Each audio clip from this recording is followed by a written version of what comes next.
programa de hoje nós vamos falar sobre corrupção. Eu converso com o Procurador da República do Ministério Público Federal, André Pimentel Filho. Ele acaba de lançar o livro Uma Teoria da Corrupção.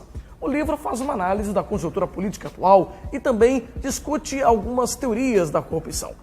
Segundo o procurador, o nosso país não é o mais corrupto do mundo e ele coloca os seus argumentos na nossa entrevista. O programa está sensacional, você não pode perder. Não sai daí, nós já estamos no ar.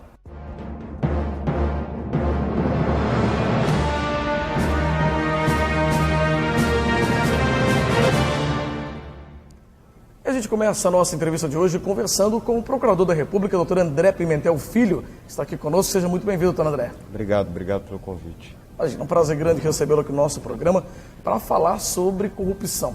Um assunto, nós comentávamos um pouquinho antes aqui, que é um assunto tão sério, tão falado nos dias atuais. E o doutor André lançou aqui recentemente um livro chamado Uma Teoria da Corrupção. Isso. Um livro que trata desse assunto, traz um aprofundamento sobre esse assunto. E segundo o doutor André, que falava comigo aqui um pouco sobre o livro, antes da gente começar, de fato, a gravar um programa, que a ideia, doutor André, do livro é exatamente desmistificar um pouco essa ideia de que o Brasil é um país extremamente corrupto e o mais corrupto do mundo. É isso mesmo? Uma das ideias do livro é essa, colocar o assunto em perspectiva diante da comunidade internacional.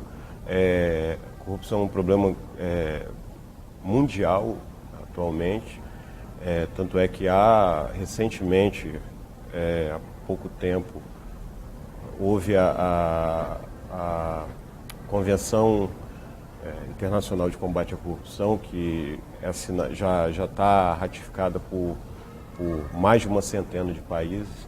Então, assim, é um problema que não aflige só o Brasil. E isso, chamar a atenção para esse aspecto, é um dos objetivos do livro. Doutor André, o Brasil é o país mais corrupto do mundo?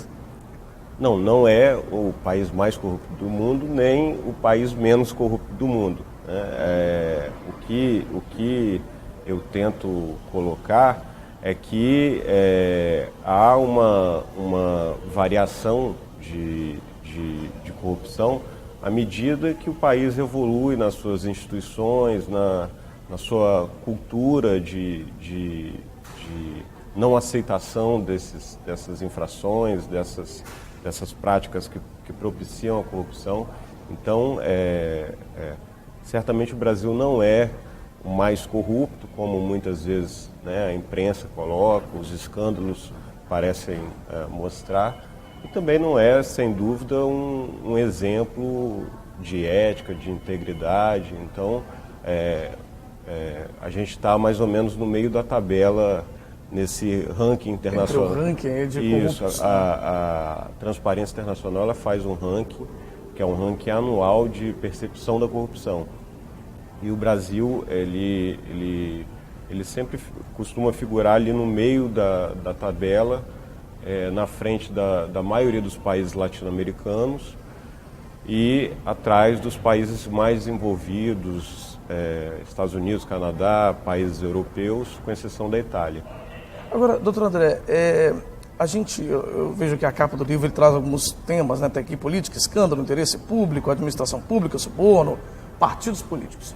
Recentemente nós tivemos alguns partidos, cresceu o número de partidos no nosso país, já é um número expressivo, um número grande, passamos já de 30 partidos, não é isso? Estamos com 33 partidos, se não me engano, no nosso país. Um país com tantos partidos assim facilita a corrupção, facilita os acordos aí para a corrupção?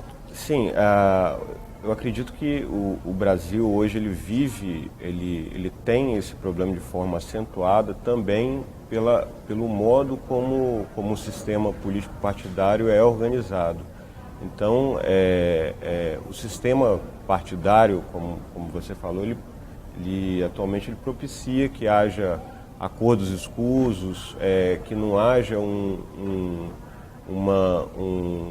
programa partidário ideológico que seja seguido pelos filiados a legendas de aluguel. Então, isso, sem dúvida, facilita com que os políticos, principalmente, eles entrem na arena política não para atuar em prol do bem coletivo, mas para defender os seus interesses pessoais e partidários. Então, não tenha dúvida que isso é um dos problemas que a gente tem hoje no nosso país. Agora, doutor André, outro ponto também que se destaca, né? Quando a gente fala e destaca aqui, né, no título do livro, assim, uma teoria da corrupção, assim, no sentido mesmo de desmistificar, a gente não fica um pouco também preocupado quando a gente faz essa afirmação, eu sou pessoalmente como autor do livro, diante desse momento atual da nossa política brasileira, a política, principalmente no âmbito federal, vamos falar assim, em que a gente está tendo tantas prisões. Tivemos recentemente um senador preso na história do país, a primeira vez que um senador é preso, né, durante o mandato, envolvido em escândalos de corrupção, não somente ele, em outros momentos, empresários e tudo mais. A gente não está parecendo que a gente está ampliando cada vez mais a corrupção no nosso país? Está uma coisa um pouco desenfreada mesmo? A gente pode perceber como ampliando a corrupção, ou a gente pode perceber como os mecanismos de controle funcionando e mostrando algo que antes estava escondido. Então, assim, isso é importante a gente ressaltar, porque a corrupção por si só ela é um fenômeno oculto. Ninguém pratica corrupção à luz do dia, ninguém divulga que é corrupto. O corruptor também, quando vai tentar corromper algum agente público, algum agente político, ele faz da maneira mais velada possível. Então, é possível que isso sempre esteve acontecendo, né? Estava acontecendo ao longo do tempo, já há algum tempo, e não aparecia. E quando aparece, a gente tem a sensação de que a corrupção está aumentando. Na verdade, é possível que ela não esteja aumentando e que os aparelhos de controle eles estejam funcionando melhor. Ou seja, talvez a fiscalização está mais efetiva, Isso. está funcionando melhor. Isso. A própria fiscalização dos poderes, talvez ela esteja um pouco ela esteja melhor. Sim, os mecanismos de controle, né, tanto preventivos quanto repressivos, eles parecem que vêm evoluindo de uma maneira muito, muito significativa. Então, tem esse componente também de se estar mostrando mais corrupção, de se estar falando mais sobre corrupção, e aí, para a opinião pública, isso fica, se não se tem esse cuidado de fazer essa análise um pouco mais profunda, fica como a corrupção está crescendo. Eu acho que colocar assim é um modo um pouco simplista demais e acaba... arriscado, talvez, né? Sim. Bom, doutor André, nós vamos para um rápido intervalo. Na sequência, a gente vai continuar conversando. Como eu já disse, é um assunto que rende bastante. Vamos falar um pouquinho mais sobre o seu livro, que acaba de ser lançado, né? Uma teoria da corrupção, desmistificando um pouco esse cenário de Brasil, um país mais corrupto do mundo, né? Será que a gente está conversando um pouco sobre isso no programa Jogo Limpo de hoje? Então, sai daí, a gente já volta.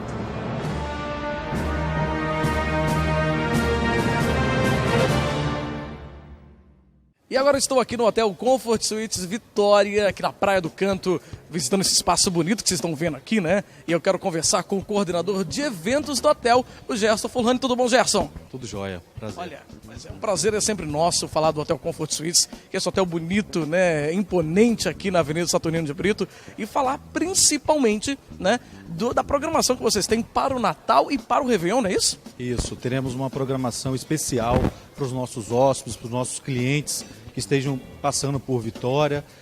No Natal nós teremos uma ceia com música ao vivo, para estar recebendo todos vocês, comidas típicas natalinas, e aí a gente vai fazer uma programação toda especial para você que queira passar o Natal conosco. Quanto ao Réveillon... Antes da gente falar do Réveillon um pouquinho, Gerson, vamos falar só o horário, né? Como que vai funcionar aqui? Quem quiser participar do Natal, qual dia e horário, como que vai ser? Vai ser uma ceia, será no dia 24, às 21 horas até 1 hora da manhã. Todos vocês estão convidados para estar participando aqui no hotel conosco. E quem quiser participar, como que faz?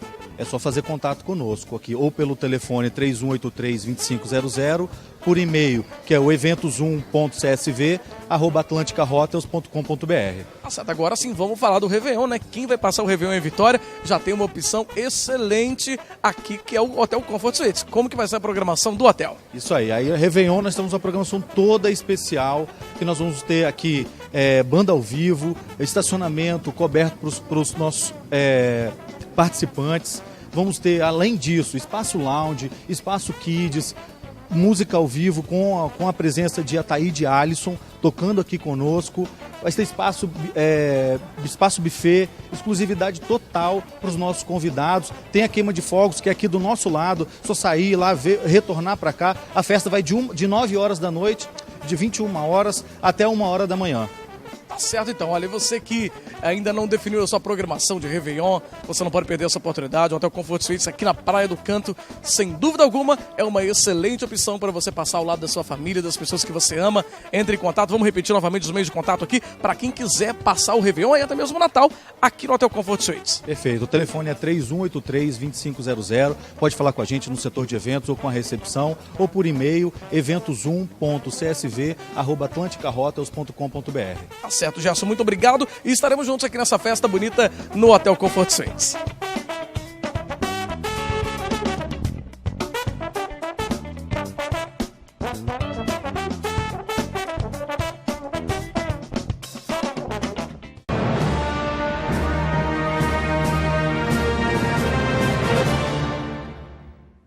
Nós estamos de volta com o programa Jogo Limpo, hoje conversando com o Procurador da República, Dr. André Pimentel, sobre o seu livro recém-lançado, né, Uma Teoria da Corrupção. Dr. André, no bloco anterior nós comentamos um pouco sobre essa corrupção que a gente tem acompanhado no nosso país, né, que o senhor correlaciona no livro, inclusive com os países, com a história, inclusive mostrando pontos, né, que podem caracterizar de fato uma corrupção de fato, uma corrupção mais expressiva ou não, né? Talvez os mecanismos de controle estão funcionando melhor, como o senhor mesmo já disse.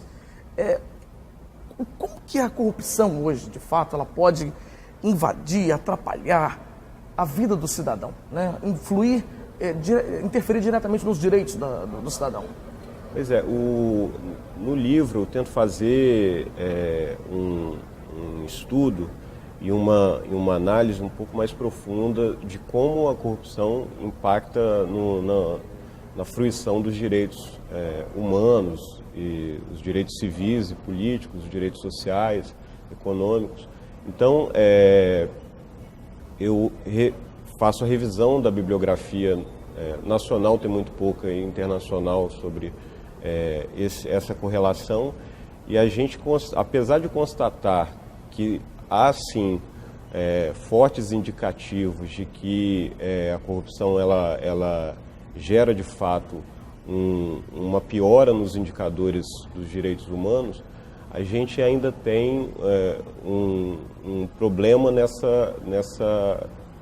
na questão de quantificação do nível desse impacto, entendeu? Então, há estudos que apontam nesse sentido, mas não quantificam exatamente o quanto que a corrupção ela gera de prejuízo. Que ela gera prejuízo, fato, isso é intuitivo, né? A gente sabe que quando determinado percentual do orçamento é desviado para fins privados, aquele dinheiro falta na educação, falta na saúde, enfim. Atinge diretamente a população. Claro. E outra questão também, no plano internacional, principalmente, a gente se fala muito de direito ao desenvolvimento, direito à livre determinação dos povos. Então, a corrupção, por ela ser um fenômeno em que ela vulnera o império da lei, ela vulnera o Estado de Direito, ela faz com que a lei funcione privilegiando alguns em detrimento de outros.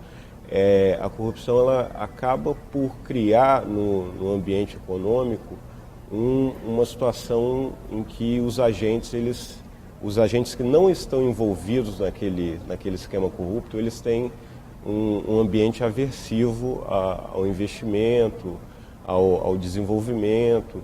Então, ela não só produz ela tira os recursos da educação, da saúde, enfim, das políticas públicas, mas como ela cria um ambiente em que os agentes privados eles temem investir, temem desenvolver suas atividades porque tem alguém que tem alguns privilégios e acaba tendo uma vantagem indevida naquele sistema. Ou seja, além dela atrapalhar no sentido de não levar recursos para onde deveria ir, ela também atrapalha a economia de uma forma mais macro, a gente pode dizer assim. Sem dúvida, porque acaba sendo uma competição desleal. A empresa que consegue, né, ser amiga do rei, ser amiga do poder público corrompido, ela tem uma vantagem e acaba desigualando o mercado, a competição. E isso gera uma situação em que o desenvolvimento econômico, a economia, ela acaba por ser vulnerada quanto mais houver corrupção. Doutor André, a gente passou recentemente por uma eu brinco, né, a gente fez um programa sobre isso, uma mini reforma política, né, no nosso país. Uma mini reforma porque uma reforma muito tímida ainda em relação ao que nós precisamos e pensamos precisar para o nosso país, no sentido de melhorar o nosso sistema político. Uhum. Como que o senhor analisa essa reforma no aspecto correlacionado, logicamente, com o seu livro, né, falando sobre a corrupção? A reforma ela foi efetiva para a gente ter um combate à corrupção? Não, a reforma não foi efetiva. A reforma, ela, como você falou, ela é bastante tímida e ela, inclusive, trazia pontos perigosos, que era a questão da doação oculta. Essas disfunções do nosso sistema político-partidário, elas acabam fazendo com que o Supremo, às vezes, tenha que tomar as rédeas do jogo, né? E essa proibição agora que o Supremo colocou de doação de empresas privadas para as campanhas, isso certamente vai ser uma reforma, né, do sistema muito mais efetiva e com muito mais efeito na moralização do jogo político do que essa tentativa de mini-reforma, né? Você não acha que essa medida, né, especificamente da proibição de doação de empresas para as campanhas eleitorais, para os partidos políticos, ela não acaba, de certa forma, facilitando também o Caixa 2, já que já é uma prática ilegal, que já acontece com frequência, mesmo atualmente sendo permitida a doação de empresas para as campanhas? Eu acredito que não. Eu acredito que essa restrição ela vai colocar mais claro o tipo de participação que a iniciativa privada deve ter nas campanhas políticas. Então, já há uma série de restrições em relação à quantia, ao modo como as empresas doam. E isso acabou por não se mostrar eficaz. As empresas continuam doando e muitas vezes essas doações são verdadeiros empréstimos. Elas doam não porque elas acreditam em determinada ideologia ou programa partidário, mas porque elas querem depois algum benefício advindo daquele político. Então, eu acredito que essa proibição ela deixa clara que esse tipo de relação de interesse econômico no sistema político, ele é muito negativo para a democracia. E é importante colocar que não há a proibição absoluta da participação das pessoas privadas na campanha. As pessoas físicas vão continuar podendo financiar, e aí eu acho que vai ficar algo muito mais claro, mais íntegro ao financiamento das campanhas. Ou seja, ela, mesmo sendo ainda muito tímida, muito pequena, né, pontos ainda muito tímidos, Mas ela, de fato, esse ponto em específico pode gerar um estado de esse ponto da vedação do financiamento por pessoas jurídicas, eu acredito que o Brasil, a própria Lava Jato, ela prova isso, né? O quanto que as empresas atuam no sentido de tentar indevidamente influenciar os partidos políticos, os políticos, para terem depois benefícios privados indevidos. Tá certo, então, André, a gente vai para mais um rápido intervalo, mas a gente daqui a pouquinho já volta continuando conversando aqui sobre corrupção no nosso país, né? O livro Uma Teoria da Corrupção, do Procurador da República, Dr. André Pimentel Filho. A gente volta já já.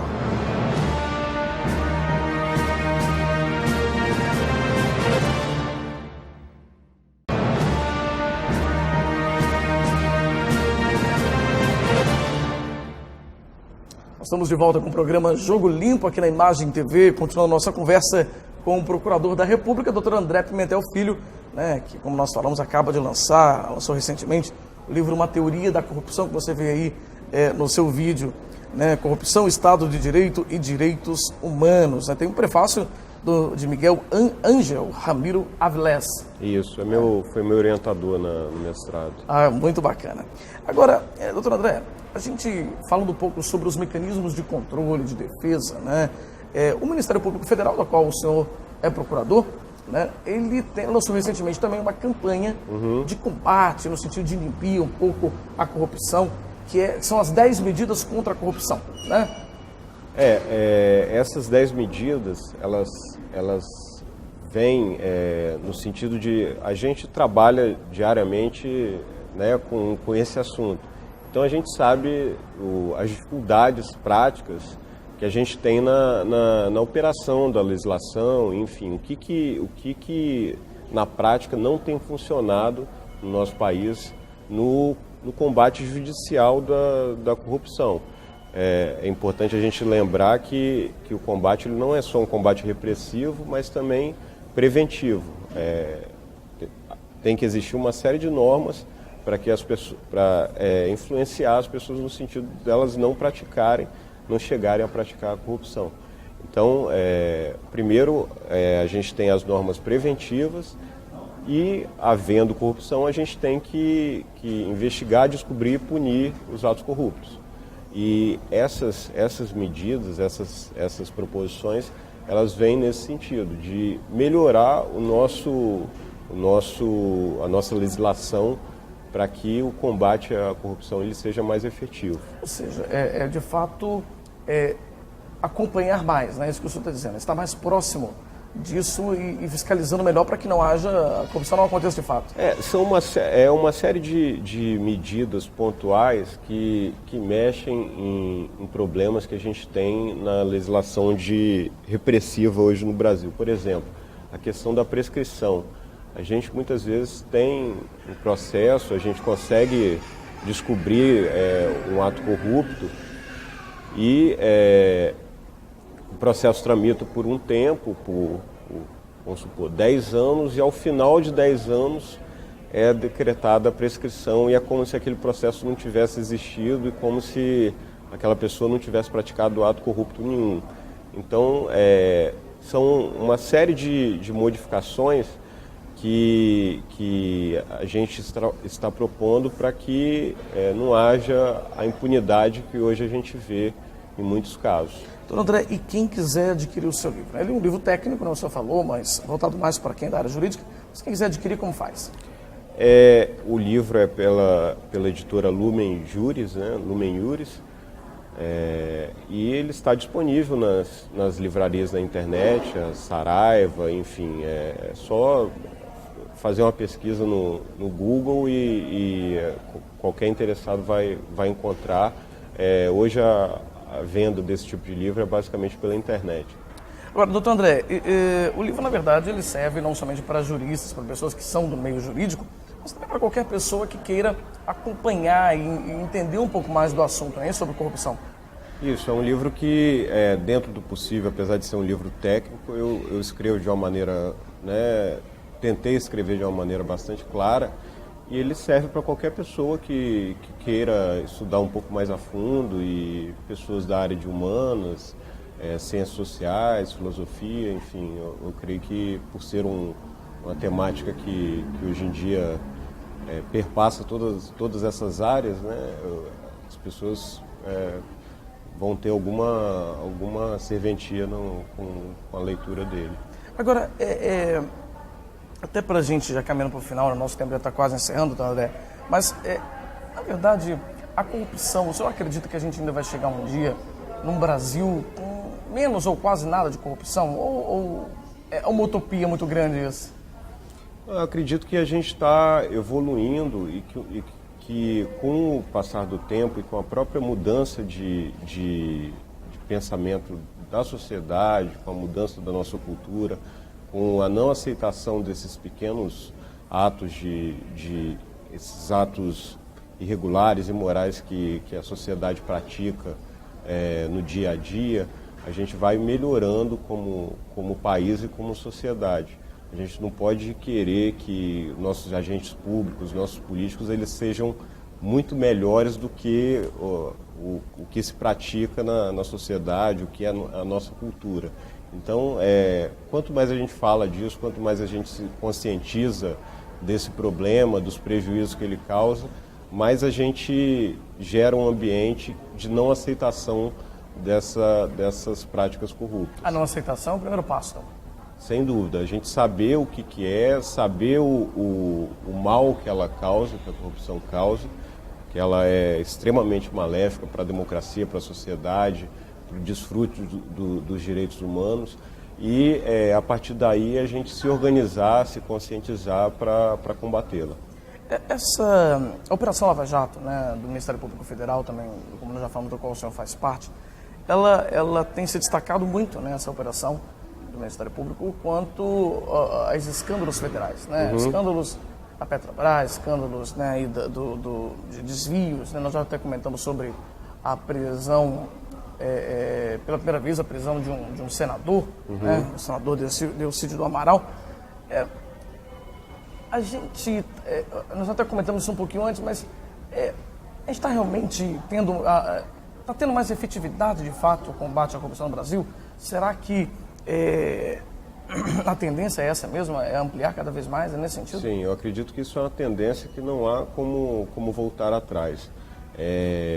A Lava Jato, ela demonstra que os mecanismos de controle, eles vêm funcionando e a perspectiva é de que funcionem cada vez mais.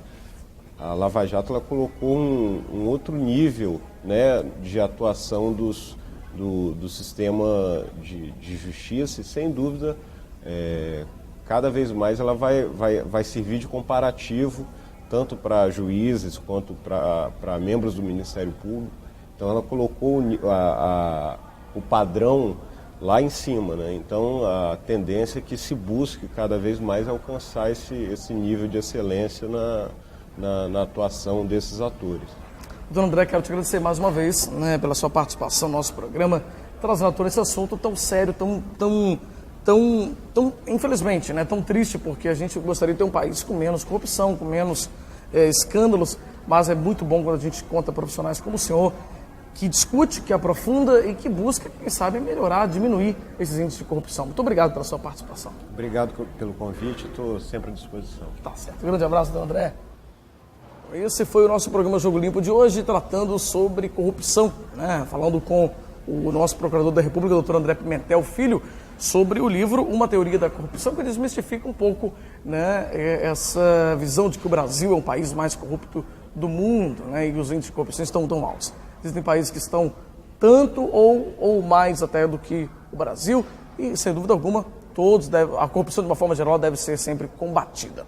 Bom, lembrando que você assiste o nosso programa inédito todas as quartas-feiras, às 7h30 da noite, aqui na Imagem TV, na RCA, com transmissão simultânea pela internet, imagem.tv.br/ao vivo. São ainda 2 reprises diárias durante uma semana, às 11h30 da manhã e 7h30 da noite. Muito obrigado pela sua companhia, pela sua audiência. Esse foi o programa Jogo Limpo. Eu sou o Fabiano Rossi. Até o nosso próximo programa. Tchau, tchau.